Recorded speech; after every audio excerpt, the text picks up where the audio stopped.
Case Study 1. Where did the first Catholic Mass take place in the Philippines? The popularity of knowing where the first happened in the history has been an easy way to trivialize history. But this case study will not focus on the significance of the site of the first Catholic Mass in the Philippines, but rather use it as historiographical exercise in the utilization of evidence and interpretation in reading historical events. Antonio Pigafetta. Antonio Pigafetta was an Italian scholar and explorer from the Republic of Venice. He joined the expedition to the Spice Island led by explorer Ferdinand Magellan. He served as Magellan's assistant and kept accurate journal. Pigafetta was one of the 18 men out of 240 who returned to Spain in 1522. Toward the end of 19th century and the start of 20th century, together with the increasing scholarship on the history of the Philippines, a more known reading of available evidence was made, which brought to light more consideration in going against the more accepted interpretation of the first Mass in the Philippines, made both by Spanish and Filipino scholars.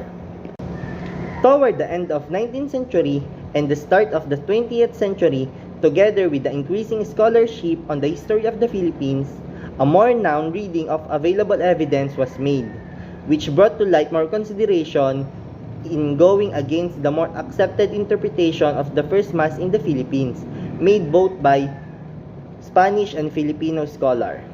It must be noticed that there are only two primary sources that historians refer to identifying the site of the first Mass. Number 1. The log kept by Francisco Albo, a pilot of one of Magellan's ship Trinidad.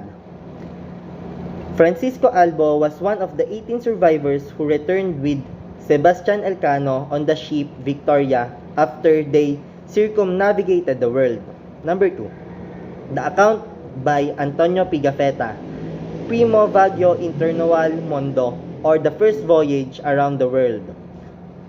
He was a member of Magellan expedition and an eyewitness of the events, particularly of the first Mass.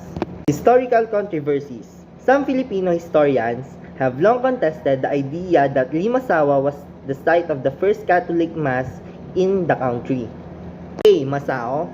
Historian Sonia Zaide identified Masao, also Mazaua, in Butuan as the location of the first Christian Mass.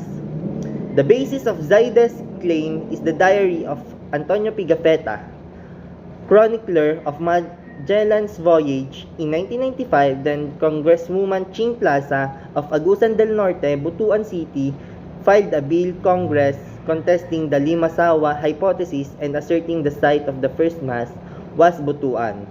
The Philippine Congress referred the matter to the National Historical Institute for it to study the issue and recommend historical finding. B. Bolinao. Odoric of Pordenone, an Italian and Franciscan friar and a missionary explorer, is heartily believed by many Pangasinenses to have celebrated the first Mass in Pangasinan. In around 1324, that would have predated the Mass held in 1521 by Ferdinand Magellan. A marker in front of Bolinao Church states that the first Mass on the Philippine soil was celebrated in Bolinao Bay in 1324 by Franciscan missionary Blessed Odorico. C. Limasawa, Southern Leyte. Francisco Albo's logbook, one of the pilot in the voyage of Magellan, who is included in 18 survivors, writes on his book that they erected the cross on a mountain that overlooked the island. On June 19, 1960, the Philippine Congress enacted a bill, RA number 2733, declaring Limasawa as the place where Magellan celebrated the first recorded Mass in the Philippines on Easter Sunday, March 31, 1521. In 1996, the first ever Christian Mass in the country on March 31, 1521 was celebrated in the island of Limasawa, south of Leyte and not in Butuan City. So declared the National Historical Institute.